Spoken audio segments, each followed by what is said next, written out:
you're still here. And you get another chance this day to do better and be better. Another chance to become more of who you were created and what you were created to fulfill.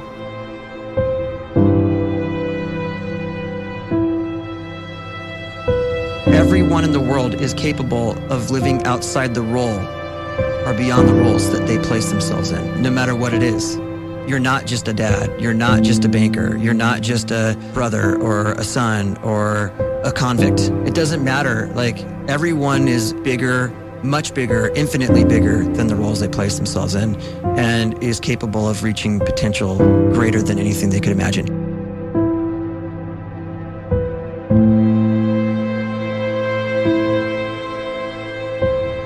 You can live the life you desire.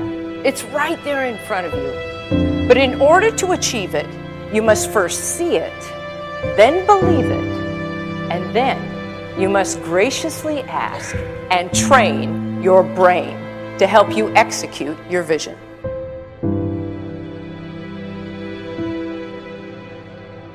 So when you start to focus and you delete distraction from your life, and you start to get seriously invested in doing one thing staggeringly well, and you practice that one thing over and over, a term to think about is mundanity. You do one simple, seemingly insignificant thing every day around your main skill, and it's very mundane, but small daily improvements over time lead to world-class results. Well, here's what happens in your brain. You start to isolate a single neurocircuit around that skill, and that starts to trigger a certain type of brain cell called an oligodendrocyte, which then releases myelin. Myelin is a fatty tissue that starts to wrap around that single neurocircuit related to that main skill you've been practicing. And when myelin starts to wrap around the brain circuit, what happens is you have accelerated learning times, you can see more quickly, heightened perception, and you'll learn more quickly. And that is really the quote-unquote secret of the great producers. It's not a result of some natural gift, but their daily practice, their relentlessness and their grit, their work ethic, and their singular focus and sacrifice.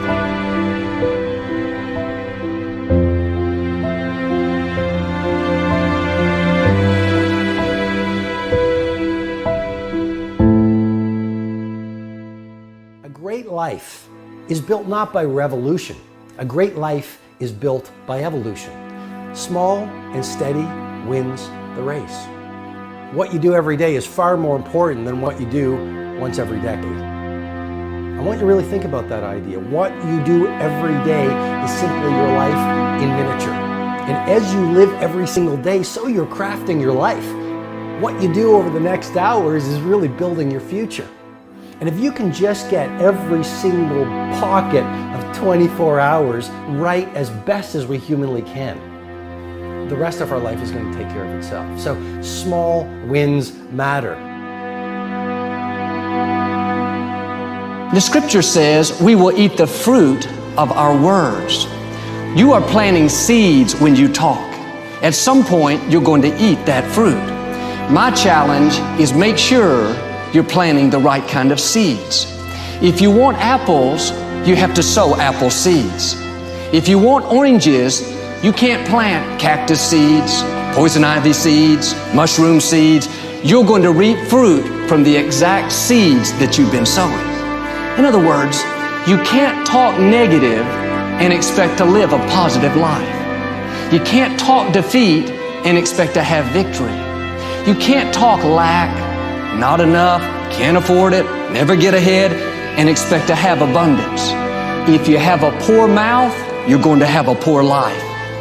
If you don't like what you're seeing, start sowing some different seeds.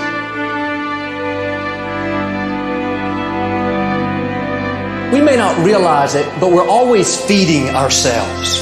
What we watch, listen to, the people we're around, the thoughts we're dwelling on, that's feeding our inner man. If you go to lunch with people that talk bad about the boss, make fun of a coworker, put down a friend.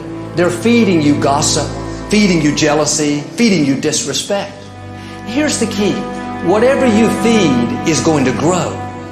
You may not like what they're feeding you.